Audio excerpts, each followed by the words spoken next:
Isang mapagpalang araw sa ating lahat dyan guys. Kumusta kayo? Samahan niyo ako muli. Magluluto po tayo ng sinabawang manok na may papaya. Ayan, mantika. Magigisa na po tayo. Luya. Inuusok na. Sibuyas, bawang. Sama-sama na yan. Ayan. Tapos, igisa na po natin yung manok. Ayan.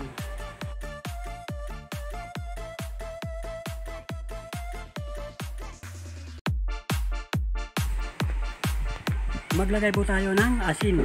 Ayan. Sunod po, maglagay po tayo ng pamintang durog. Brown black pepper.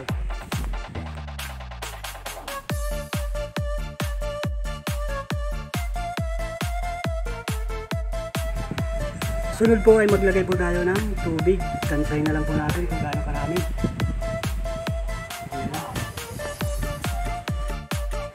At takpan po muna natin para palambutin natin yung manok.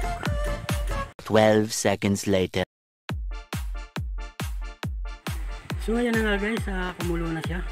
Malambot na po yung manok natin. Ayan.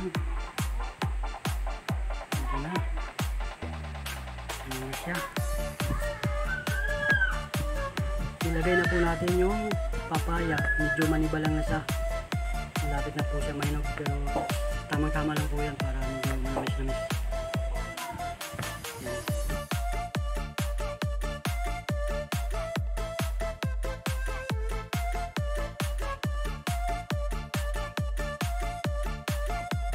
Maglagay po tayo ng magic syrup para sumarap ang ating tinulang manok.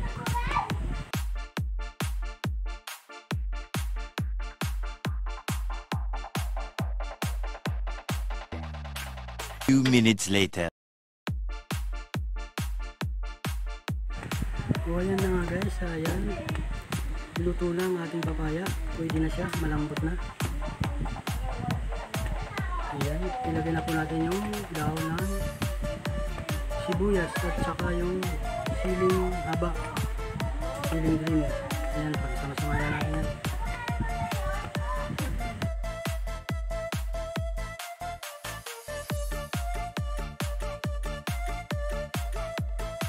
At siyempre, ayon sa ating mga kaugalian, siyempre titikman natin yan.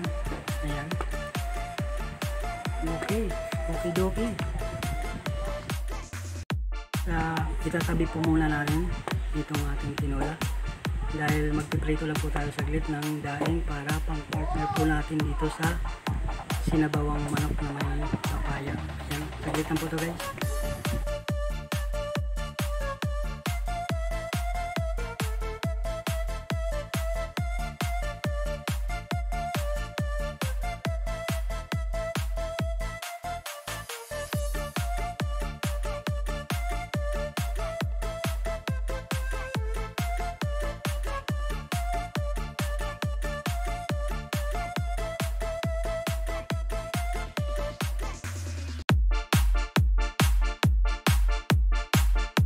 Three days later. So ayan guys, andito na naman tayo. Samahan nyo ako. Iandaan nyo na yung mga plato nyo dyan. Sana mabusog ko kayo. Maraming salamat sa mga nag-support. Kakain na tayo.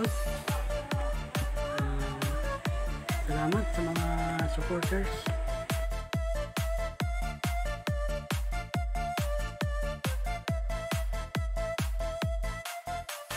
Ayan guys, magdasal po muna tayo. Lord, maraming salamat po sa mga biyayang pinagkakaloob ko sa araw-araw na buhay na laging pinagdadaanan namin.